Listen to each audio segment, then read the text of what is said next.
Good morning. Welcome, brothers, to A Brown Bag Gentleman. My name is Scott, and today we are shaving with an Arianna and Evans soap. And, where's the razor? Here it is. And the Phoenix Artisan Accouterments razor. So, pause one moment here while I was reaching for the information I wanted to give you. We're going to start right off the bat with the soap. I want to give you the background notes on that. I have just washed my face. You can't tell with a black t-shirt, but my face has just been washed with soap and water. So let's see. So for the soap, it's the soap is called the Under the Sea K2E. So it's the second version of a Kaizen soap that Peter Chikalis has created there at Arianna and Evans. And the scent notes are bergamot, grapefruit, osmanthus, I don't know what that is. Okay, watercress, black pepper, honeysuckle, violet leaf, jasmine, marine notes, not sure specifically what that means, ambergris, white musk, amber, myrrh, and some kind of cedar. I forgot what it was. I just wrote down cedar. So that's the soap. The aftershave we're going to be using is a sterling aftershave. And it's called Aras Mandarini. It's based on Tom Ford's Mandarino di Amalfi, so it's based on that. The scent notes primary notes are lemon, grapefruit, mint, basil, tarragon, black currant, and black pepper, with secondary notes of orange blossom, jasmine, clary sage, and shiso. Okay, and the base notes are musk, vetiver, civet, labdanum, I have a hard time saying that, and amber. So that's the aftershave. So with that, let's get started here. I don't even have a blade in this thing yet, so let's pull it apart. But you haven't seen this one in a while. It is it's a 24 karat gold plated metal top with a open comb and handle made of what's not plastic. It's that 50s plastic. What was that called? I can't remember. Sorry, I'm having a brain cramp here. But it does have a metal insert threads for the base plate and a metal post there too. So I'm liking that. Oh, what is it? It's drive me nuts now. I can't remember the Bakelite. That was it. It's made out of Bakelite. So it's a different kind. It's back in the 50s what they had for plastic. It's like the original plastic. So let me bend down, grab a blade. What am I going to use? What is this? I'm going to use, let's see here. Yep, just grabbing my Gillette Silver Blue is my favorite. That's what I'm going to grab. That's what I feel like using. So take the blade out. Of course, it is a double layered wrapped blade.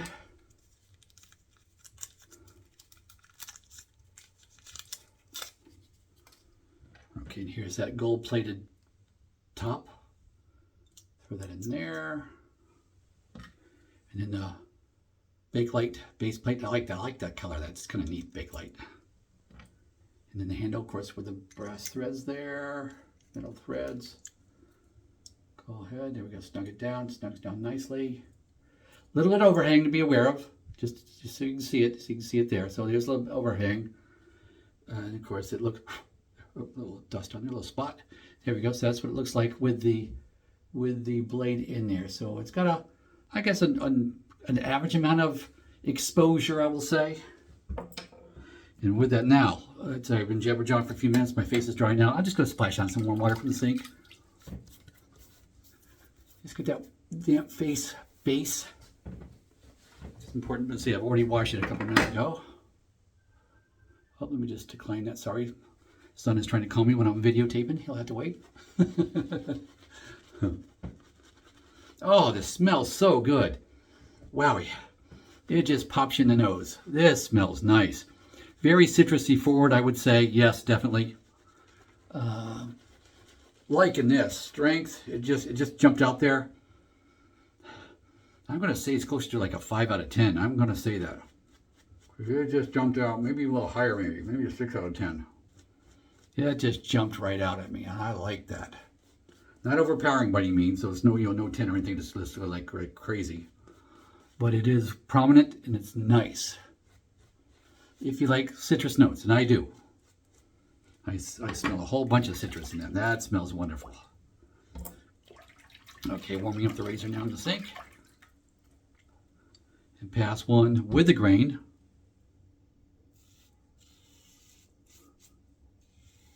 Two days growth, of course. This is my normal Saturday. Work from home on Fridays and don't shave.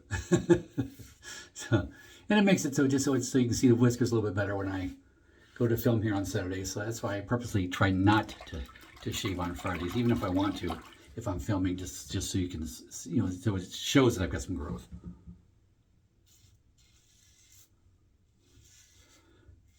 And my beard is thick, and it's white, and it's coarse. That whole turning, white thing here with age.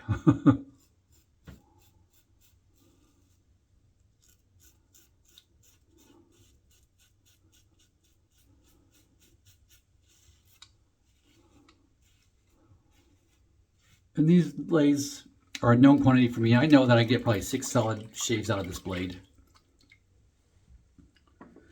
7's kind of pushing it, but I can usually do 6.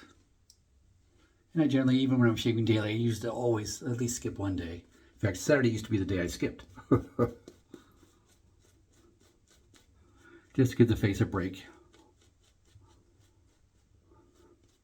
And now I do that a couple of times a week, several times a week. Giving the face a break.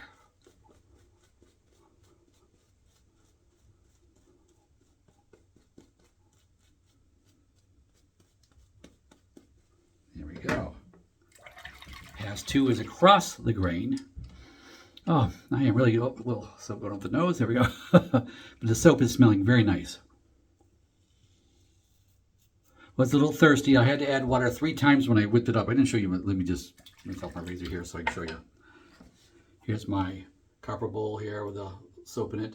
I added water 3 times when whipping up. Standard, I did 250 swirls. No more, no less-ish. So that's what I did to create the soap.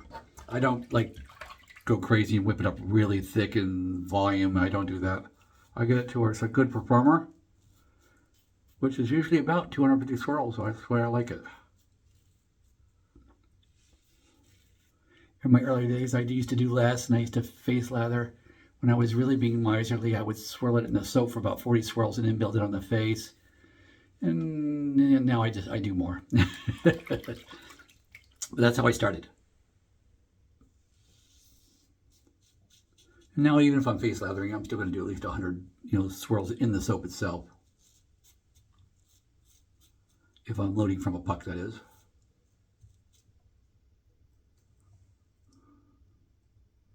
Good under the nose, really good. One spot right there. Right on that corner. There we go, that's gone. So this gets under the nose really well.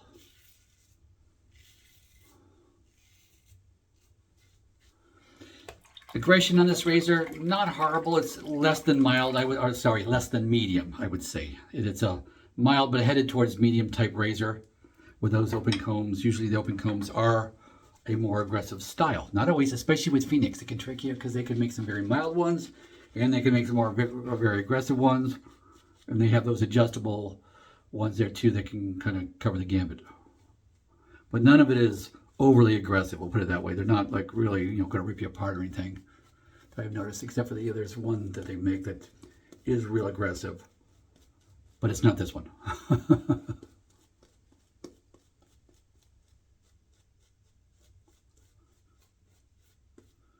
And I'm just a sucker for the Bakelite. That's what I say. I had a thing where I got an old vintage Bakelite that looked like hell. It really looked bad.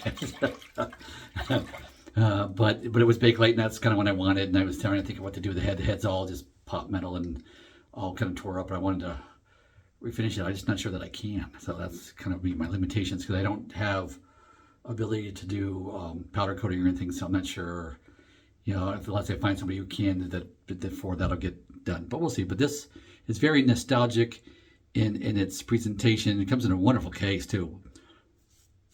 It was just a really nice shaver. Take your blade of choice. And for a light razor, because I generally like heavier razors. I like the weighted razors. Yes, I'm pushing a little bit on this because it's so light. I have to. But barely, just a little bit. It has that metal top cap. But still, it's not what I would call any kind of weighted razor.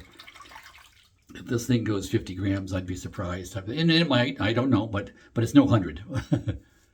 Which is that's kind of like my sweet spot for weighted razors, for metal razors. But having said that, I enjoy this razor. There we go. Yes, yes, yes. I think I will go over a little buffer right there. A little buffering pass.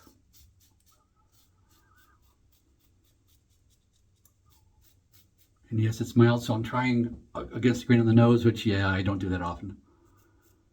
But I've been doing it more lately.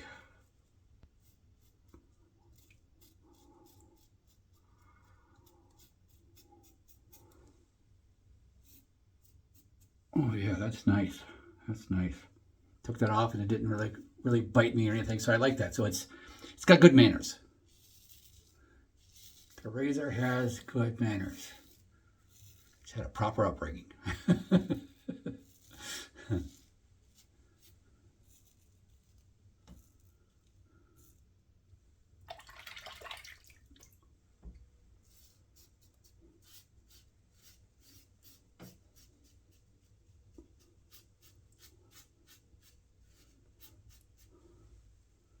we go.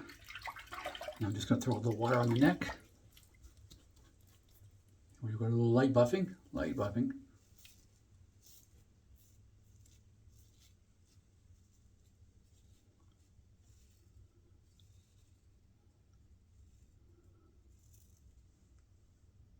Oh, spot right there. Gone.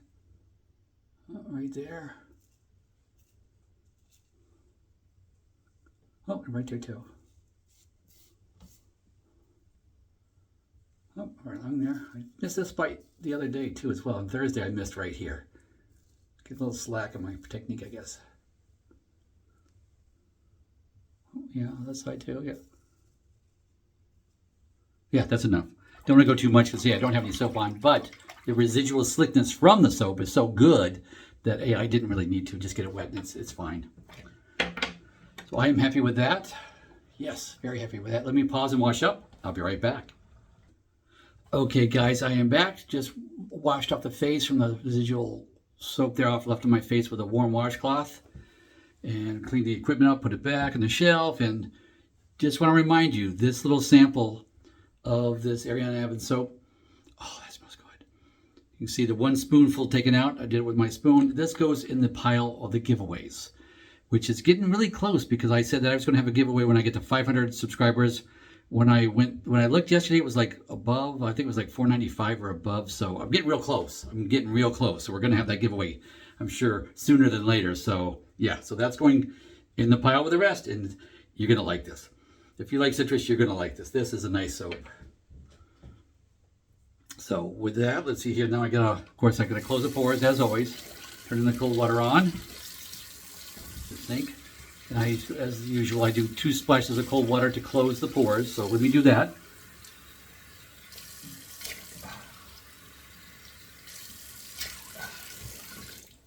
There. Let me take the alum stick. Oh, a little stinging on the neck there. Oh yeah. I went a little bit too much in my cleanup pass. I can tell. A little too aggressive. But that's what an alum block's good for. You get that sting, you know. Some stings here against, well, I expected stings on the nose because I went against the grain. I absolutely expected it. On the neck there, that was a little bit of a surprise. I didn't realize I got that close when I was cleaning up that pass there, so. But I know now. No mistaking it. The alum will tell you. That's funny. It's sort of like when Ken Surfs puts the alcohol, aftershave splash on, you see him brace for the sting. Well, that's what that does. The alum it's salt. It's going to sting. If you got like any kind of got a little bit too aggressive on the neck or face or anything, you're going to feel the sting. So I think it's a wonderful teacher, wonderful antiseptic, of course, but it helps you figure out how to lighten it up. So I went a little bit too many passes on the neck there with my cleanup pass. And I was thinking about whether I was going to do it or not because I am shaving again tomorrow for church. But I did it. That's what I wanted to do. So I might just not do a cleanup pass probably tomorrow is probably what I'll do. But there's that. Now, aftershave. Here it is, the Aras Mandarini from Sterling. That citrus, you saw the citrus notes, and some of them were similar to the Arianna. Obviously not an exact match by any stretch of the imagination, but it is complementary, so that's why I'm using it. I no longer buy the scent samples of the aftershaves because it's too hard to give them away because I can't ship internationally, so I just don't do them anymore. I just do the soaps. Not that I don't mind, I certainly enjoy the the aftershaves. I've got a mess of them myself, but yeah, I'm just not going to do those anymore. It's just too hard to confusing to think about saving them for a domestic giveaway. No, I just don't do that anymore. So you get to see the aftershaves that I already have in house, and I've got like 3 of those 2-ounce sizes. I got 4 for Christmas. One it didn't react well to my skin, so I'm giving it to my neighbor Steve. There, he's going to get that. So that's what I do with aftershaves. I had another one too that I tried, and I tried it a few times, and just didn't react well to my skin. And it happens. I mean, I'm not one that's overly sensitive to different things, but I do have certain reactions to freshly shaved skin with some aftershaves, especially with spices, like cooking spices, what I call cooking spices, that make me break out. So, okay, I can eat that seasoning in food all day long, but I can't put it on my face if I've shaved. But I can put it on my face if I haven't shaved. Odd. It's like it's just the extra sensitivity of shaved skin, I guess. So, anyway, I hope you enjoyed that shave, and go with God.